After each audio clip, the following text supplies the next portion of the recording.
చెప్పిన ఎవ్వడు నమ్మడు. దేవుడంటే సాయమేరా తమ్ముడు, ఆ దేవుడే ఇది చెప్పిన ఎవ్వడు నమ్మడు.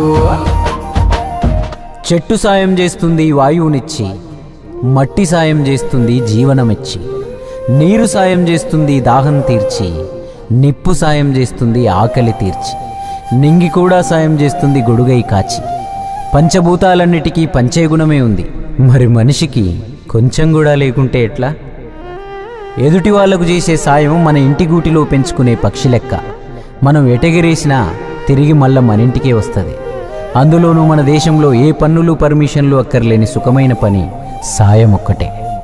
ఇంకా ముద్దుగా అర్థమయ్యేటట్టు చెప్పాలంటే, మనం చిన్నగున్నప్పుడు బలపానికి చింతకాయ అనుకున్నట్టే, మనం గింత ఇస్తే దేవుడింత కలిపి మనకు శానా ఇస్తాడు.